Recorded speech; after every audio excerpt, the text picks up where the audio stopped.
Olá, fera, muito cuidado nessa questão aqui, porque a gente vai começar logo de cara discutindo sobre a pressão. A pressão no fundo dos recipientes aqui, ó, vai ser dado pela pressão atmosférica, que é igual para todos, mais a pressão hidrostática, que é a densidade do fluido, que é o mesmo para todos, a gravidade, que é a mesma para todos, e a altura H, que é igual para todos. Logo, a gente pode dizer que todos os recipientes aqui no fundo deles estão submetidos à mesma pressão.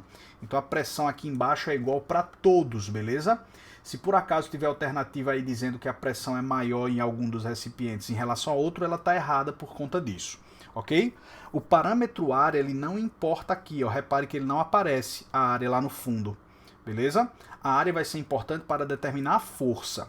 E agora vem uma parte meio delicada. Ó. Dá uma olhadinha aqui, por exemplo, nesse fluido de cal.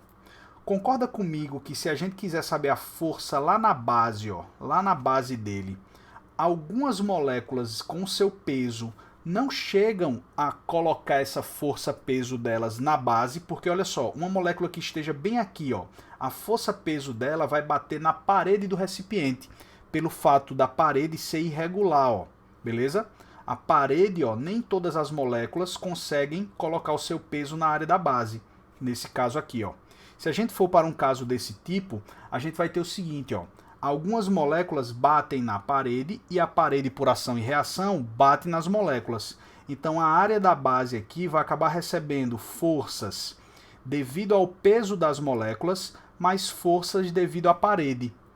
O único recipiente de todos aqui que a gente pode garantir que a parede não influencia, apenas o peso das moléculas, é nesse caso aqui, ó, nesse primeiro. Ó.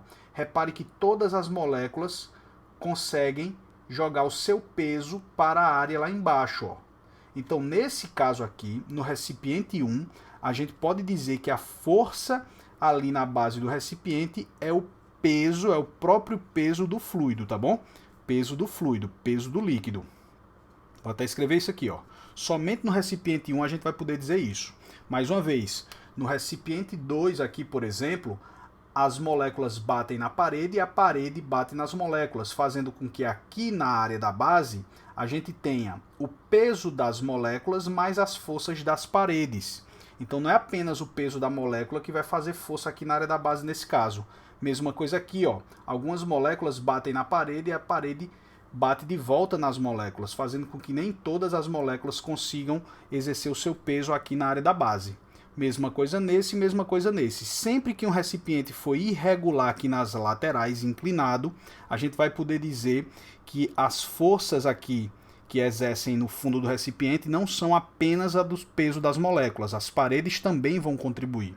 Mas no recipiente 1 a gente nota que as paredes não são inclinadas, fazendo com que apenas o peso das moléculas exerçam essa força. E ele diz isso no recipiente 1. Ó. No recipiente 1, letra A força que o líquido exerce sobre a base é igual ao peso do próprio líquido. Lembre que ele não quer a força total, ele quer a força do líquido, tá bom? Ó, a força que o líquido exerce é apenas o peso desse próprio líquido. Apenas no 1, porque nos outros a parede vai influenciar. Então tá aí a resposta certa na letra A. Um forte abraço e até a próxima.